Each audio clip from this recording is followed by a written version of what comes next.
C'est la première fois que Stéphane Perceau rend visite à André Henriet. Bonjour monsieur. Bonjour. Monsieur Perceau, ergothérapeute de la CRAM.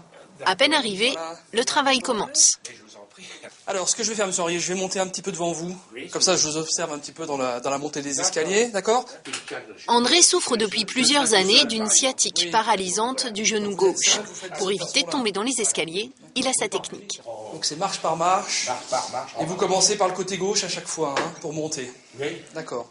Une technique trop risquée pour l'ergothérapeute qui propose tout de suite un premier aménagement.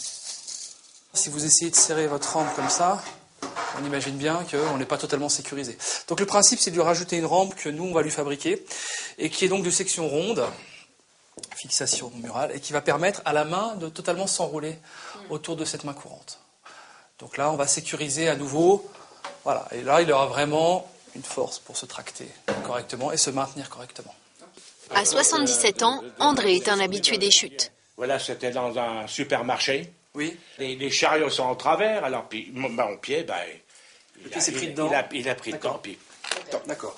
Un accident de la vie courante qui a tout de même conduit André à l'hôpital. Il s'était fracturé le fémur. Si on peut éviter à ces personnes-là de chuter à des moments clés qui sont se relever, s'asseoir, aller au lit, aller dans la salle de bain et aller à la baignoire, je crois qu'on facilite vraiment le maintien à domicile. Dans la salle de bain, André s'est déjà un peu équipé. Hein. D'accord. Regardez voir ce que je fais. Donc on utilise la planche de bain. Ah, vous faites comme ça. Mais visiblement, il n'a pas lu le mode d'emploi. Vous passez toujours dans votre baignoire de cette façon-là? Oui. Bon, parce qu'en fait, cette planche de bain, on ne doit pas l'utiliser de cette façon-là. J'aimerais bien que vous fassiez donc un passage dans la baignoire en étant assis ce coup-ci. Tenez-vous.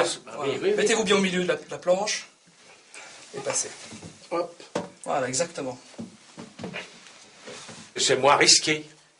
Ah, parce que être debout, vous êtes... Donc on est bien d'accord que c'est ça. Oui, je suis d'accord. On diminue le risque au moment de passer dans la baignoire ou de sortir. C'est ça. Bon, maintenant il faut encore un petit peu adapter, c'est-à-dire on va compléter par une marche antidérapante qui vous permettra de vous asseoir directement plus loin au milieu de la planche de bain, et c'est surtout la barre murale. Oui. Notre rôle à nous, c'est surtout effectivement de trouver des solutions qui ne sont pas des solutions extraordinaires, mais des petites solutions techniques avec du matériel qui est bien adapté. Pour ce type d'aide, André n'a rien à débourser. En revanche, son fauteuil de salon n'est pas considéré comme une aide médicale. Il n'est pas remboursé. Est-ce que vous avez pensé au fauteuil releveur électrique? Oui, mais enfin, ça, c'est du... Comment dirais-je? C'est un peu... C'est cher, ça. Hein. Ah oui, ça a un coût, bien sûr. Je pense bien. Des aides techniques, il en existe des milliers. Et effectivement, on ne peut pas imaginer qu'il puisse y avoir un remboursement pour chaque aide technique et chaque besoin. Bonjour, monsieur Lam. Stéphane visite ainsi 4 à 5 foyers par jour. Voilà, donc vous vous positionnez ici et vous n'avez accès qu'à votre lavabo face à vous. Oui. C'est ça, d'accord. C'est le papy boom, hein, donc les seniors sont là et c'est une grosse population et là on est parti sur des années où ça va augmenter de plus en plus, quoi. Et les gens vont vivre de plus en plus longtemps et chez eux en plus. Pour Jean-Claude Join, impossible d'échapper aux travaux. Ils seront pris en charge financièrement. Il va falloir travailler sur l'espace intérieur de la salle de bain. Et je pense que à partir du moment où vous ne voulez pas qu'on prenne d'espace dans la chambre qui est située en face, on va être obligé de la prendre dans cette pièce-là. Je ne serai plus obligé de l'accompagner tout le temps. Voilà, en fait, on va, oui, effectivement, lui permettre d'aller sous la douche seul. D'accord.